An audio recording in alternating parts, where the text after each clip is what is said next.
ప్రకాశం బ్యారేజీకి వరద ప్రవాహం పెరుగుతోంది. ముందస్తు జాగ్రత్తగా 3000 ఇసుక బస్తాలతో అధికారులు సిద్ధంగా ఉన్నారు. మరింత సమాచారం మా ప్రతినిధి కృష్ణమనాయుడు ప్రత్యక్ష ప్రసారం ద్వారా అందిస్తారు. అల్పపీడన ప్రభావంతో ఎగువ రాష్ట్రాల్లో భారీ వర్షాలు కురుస్తున్నాయి. తెలంగాణలో కొంత వర్షాలు తగ్గుముఖం పట్టినప్పటికీ మహారాష్ట్రతో పాటు కర్ణాటకలో భారీ వర్షాలు కురుస్తున్నాయి. ఈ నేపథ్యంలోనే కృష్ణానదికి వరద ఉధృతి పెరుగుతుంది. ప్రస్తుతం ప్రకాశం బ్యారేజీలోకి 6,50,000 క్యూసెక్కుల నీరు వచ్చి చేరుతుంది. అటు ఎగువనున్నటువంటి ప్రాజెక్టులైనటువంటి శ్రీశైలము, నాగార్జున సాగరు, దీంతోపాటు పులిచింతల ప్రాజెక్టు నుండి సుమారుగా 5,50,000 క్యూసెక్కుల నుండి 6 లక్షల క్యూసెక్కుల నీటిని విడుదల చేస్తున్నారు. దీంతోనే ప్రకాశం బ్యారేజీ వద్ద జలవనరుల శాఖ అధికారులు అప్రమత్తమయ్యారు. ప్రాజెక్టులోని ప్రకాశం బ్యారేజ్ దగ్గర మొత్తం 69 గేట్లను పూర్తి స్థాయిలో ఎత్తి దాదాపుగా 2 రోజుల నుండి దిగువకు నీటిని విడుదల చేస్తున్నారు. బ్యారేజీ నుండి 10,000 క్యూసెక్కులు ప్రధాన కాలువలకి, కృష్ణా కాలువలకి 10,000 క్యూసెక్కుల నీరు వదులుతూ మిగిలినటువంటి 6,30,000 క్యూసెక్కుల నీరుని సముద్రంలోకి విడుదల చేస్తున్నారు. రెండో ప్రమాద హెచ్చరికను ప్రకాశం బ్యారేజ్ దగ్గర 2 రోజుల క్రితమే విడుదల చేశారు. దీంతోనే జలవనరుల శాఖ అధికారులు అటు ప్రాజెక్టుకి, ప్రకాశం బ్యారేజ్కి ఎగువన ఉన్నటువంటి ప్రాంతాలతో పాటు దిగువన ఉన్నటువంటి లంక గ్రామాల ప్రజలను అప్రమత్తం చేశారు. ముఖ్యంగా పెడన నియోజకవర్గంతో పాటు పక్కనే ఉన్నటువంటి మిగిలినటువంటి లంక గ్రామాల ప్రజలను అప్రమత్తం చేసి నదీ తీర ప్రాంతాలకు వెళ్ళకూడదని కూడా ఆదేశాలు జారీ చేశారు. లంక గ్రామాల ప్రజలు కొంత ఆందోళన వ్యక్తం చేస్తున్నటువంటి పరిస్థితి ఉంది. ఆయా గ్రామాల ప్రజలకు చెందినటువంటి, రైతులకు చెందినటువంటి పొలాలు నీట మునగడంతో, కమర్షియల్ క్రాప్స్ నీట మునగడంతో కొంత ఆందోళన వ్యక్తం చేస్తున్నారు. ప్రస్తుతం మనము విజయవాడలోని గుంటూరు వైపుకు వెళ్ళేటువంటి వారధి దగ్గర ఉన్నాము. వారధి దగ్గర మనం ప్రస్తుతం కృష్ణా నదీ ప్రవాహాన్ని చూడొచ్చు. ప్రకాశం బ్యారేజీ నుండి దిగుకు వస్తున్నటువంటి నీరు ఏదైతే ఉందో దాదాపు 6,30,000 క్యూసెక్కుల నీరు దిగుకు వస్తుంది. దీంతోనే నదీ తీర ప్రాంత ప్రజలను అప్రమత్తం చేశారు. ముఖ్యంగా యనమలకుదురు, రామలింగేశ్వర ప్రాంతాల ప్రజలను అప్రమత్తం చేశారు. అయితే ఇప్పటికే ఇక్కడ బ్యారేజీకి సంబంధించినటువంటి రిటైనింగ్ వాల్ నిర్మాణం పూర్తి కావడంతో ఎటువంటి ఇబ్బంది లేదు. అయితే ముందస్తు చర్యల్లో భాగంగా కొంత జలవనరుల శాఖ అధికారులు 3,000 పైచీలకు ఇసుక బస్తాలను ఇప్పటికే ఇక్కడ సిద్ధం చేశారు. ఎటువంటి పరిస్థితులు ఎదురైనా కూడా తాము ఎదుర్కోవడానికి సిద్ధంగా ఉన్నామని జలవనరుల శాఖ అధికారులు చెబుతున్నారు. స్థానిక ఎమ్మెల్యే గద్దె రామ్మోహన్ కూడా ఇప్పుడే ఈ ప్రాంతానికి వచ్చి పరిశీలించారు. ఆయనతో మాట్లాడదాం పరిస్థితి ఎలా ఉంది. సార్ చెప్పండి, ఈ ప్రాంతంలో కాస్త మనకు వర్షాలు లేకున్నప్పటికీ వరద ఉధృతి ఎక్కువగా ఉంది. మీరు ఏ ప్రాంతాలు పరిశీలించారు? నేను యనమలకుదురు మొదల నుంచి ఈ ప్రాంతం వరకు కూడా పరిశీలించడం జరిగింది. నేను 1999లో విజయవాడ ఎంపీగా వచ్చాను.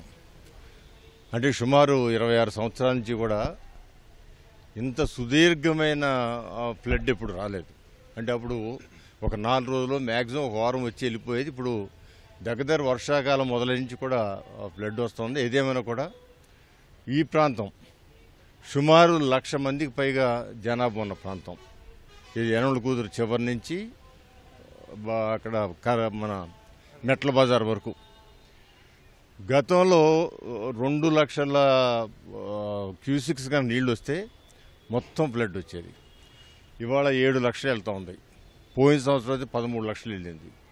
అసలు 13 లక్షలు ఆ రోజున ఈ రిటైనింగ్ వల్ల లేకపోతే విజయవాడ టౌన్లో నీళ్ళు వచ్చాయి. అటు బుడమేరు, ఇటు కృష్ణాది కూడా కలిసిపోయి చాలా నష్టం జరిగేది.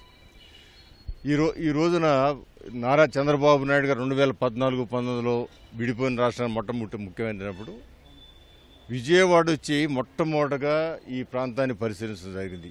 ఇక్కడ ఉన్న జనాభా, వాళ్ళ అవసరం, ఈ రిటైనింగ్ వాల్ రక్షణ గోడ అనేది 35 సంవత్సరాల నుంచి అన్ని రాజకీయ పార్టీలు కూడా గళమెత్తి అడుగుతూ ఉన్నాయి. నారా చంద్రబాబు నాయుడు గారికి వచ్చిన ఆలోచనతో దీన్ని 3 ఫేజులు, అక్కడ చూడండి అది 3వ ఫేజ్, ఇది 2వ ఫేజు. ఫస్ట్ ఫేజ్ గీతన్నర కట్ట వరకు. ఈ మొత్తం కూడా ఫస్ట్ ఫేజ్లో 2.5 కిలోమీటర్లు, 2వ ఫేజ్లో 1.1 కిలోమీటరు, 3వ ఫేజ్లో 1.3, మొత్తం కూడా మొత్తం 4.56 కిలోమీటర్లు. 2.5 కిలోమీటర్లు 2014-19లో నారా చంద్రబాబు నాయుడు గారు పూర్తి చేయడం జరిగింది. తర్వాత అది 50% ఆ రోజున జీవో ఇచ్చారు జగన్మోహన్ రెడ్డి గారు, ముఖ్యమంత్రి గారు. చంద్రబాబు గారి ఇచ్చిన శాంక్షన్లో 25% లోపు మాత్రమే పనులన్నీ కూడా రద్దుపరచలేదు. లక్కీగా ఇది 50% అవడం రద్దుపరచలేదు. ఇక్కడ చిన్న ఓటు వస్తూ ఉంది. మాకు ఇంకా రేపు డిపిఆర్ కూడా రెడీ అవుతూ ఉంది. ఈ మొత్తం బోరంతా కూడా చక్కటి రోడ్డు నిర్మాణం, దాని పక్కన డ్రైన్ నిర్మాణం. ఓట వచ్చిన చుక్క కూడా డైరెక్ట్గా డైవర్షన్ యనమలకుదురు దాకా వెళ్ళి అక్కడ నదిలో. ఇప్పుడు దగ్గర నేను లెక్కేసాను 400 HP మోటార్లు రన్ అవుతా ఉన్నాయి వచ్చిన ఓటర్. అందువల్ల అంటే ఇవాళ 1,00,000 మంది జనాభాని ఈ గోడ ఆదుకుంది. ఓన్లీ ఒక 80 లేదు మ్యాక్సిమం 100 మంది మాత్రం ఈ ఓట ద్వారా కొంచెం సఫర్ అవుతున్నారు. ఏదేమైనా కూడా ఈ రక్షణ నిర్మాణం మరి ఇంత ఫ్లడ్ని మేము మిగతా ప్రాంతాలు చాలా ఇబ్బంది పడి ఉండొచ్చు, బట్ మా విజయవాడ తూర్పు నియోజకవర్గంలో ఈ ప్రాంతాన్ని కాపాడుకోగలిగామంటే ఆయన ఆలోచనతో ఈ గోడ నిర్మాణం తర్వాత కూడా తర్వాత వచ్చిన ప్రభుత్వం కూడా కొంతవరకు పూర్తి చేయడం జరిగింది. అందువల్ల ఈ పబ్లిక్ అంతా కూడా హ్యాపీగా ఉన్నారు. ఇవాళ ఈ వరద మరి డ్యాములన్నీ కూడా పూర్తయింది, జలకళ వస్తూ ఉంది. మరి ఇంత సుదీర్ఘమైన వరద కూడా ఈసారి రావడం జరిగింది. ఏదేమైనా కూడా నారా చంద్రబాబు నాయుడుగా మేము మనస్ఫూర్తి కృతజ్ఞతలు తెలియజేస్తున్నాం. ఈ ప్రాంతంలో పర్యటించిన తర్వాత ఎక్కడ ఎలాంటి సమస్య లేదని, రిటైనింగ్ వాల్ నిర్వహణతోనే ఈ ప్రాంతానికి ఎటువంటి ఇబ్బంది లేదని, 7 లక్షల క్యూసెక్కుల నీరు ప్రవహిస్తున్నప్పటికీ దాదాపు 6,50,000 క్యూసెక్కులు ప్రస్తుతం ప్రవహిస్తుంది. మరో 40,000 క్యూసెక్కులు కూడా పెరిగేటువంటి అవకాశం ఉందని జలవనరుల శాఖ అధికారులు చెప్తున్నారు. సాయంత్రానికి ఒక 40,000 క్యూసెక్కులు పెరిగినప్పటికీ ఎటువంటి ఇబ్బంది ఈ సమీప ప్రాంతాలకు లేదని, ముందస్తు అప్రమత్త చర్యలు చేపట్టామని కూడా జలవనరుల శాఖ అధికారులు చెప్తున్నారు. ఇక్కడ 3,000కు పైగా బస్తాలను ఇసుక బస్తాలు సిద్ధం చేశామని, ప్రజలకి ప్రస్తుతం ఎటువంటి పానిక్ సిచ్యువేషన్ లేనప్పటికీ ముందస్తు చర్యల్లో భాగంగానే ఈ ఇసుక బస్తాలని ప్రిపేర్ చేసుకుని జిల్లా కలెక్టర్ ఆదేశాల మేరకు ఈ చర్యలు చేపట్టామని చెప్తున్నారు. ఏదేమైనప్పటికీ ప్రస్తుతం ఉమ్మడి కృష్ణా జిల్లాలో ఎక్కడా కూడా వర్షాభావ పరిస్థితి లేదని, మనకు ఈ ప్రాంతాల్లో ఉన్నటువంటి చిన్న చిన్న కాలువ నుండి ప్రకాశం బ్యారేజీలోకి నీరు వచ్చే పరిస్థితి లేదని, ఎగువ ప్రాంతాల నుండి వస్తున్నటువంటి నీరు వల్లనే ప్రకాశం బ్యారేజీకి ఫ్లడ్ ఉందని చెప్తున్నారు. ఇది ఇక్కడ ఉన్నటువంటి తాజా పరిస్థితి. కెమెరామెన్ భాస్కర్తో కృష్ణంనాయుడు, ఈటీవీ న్యూస్, విజయవాడ నుంచి.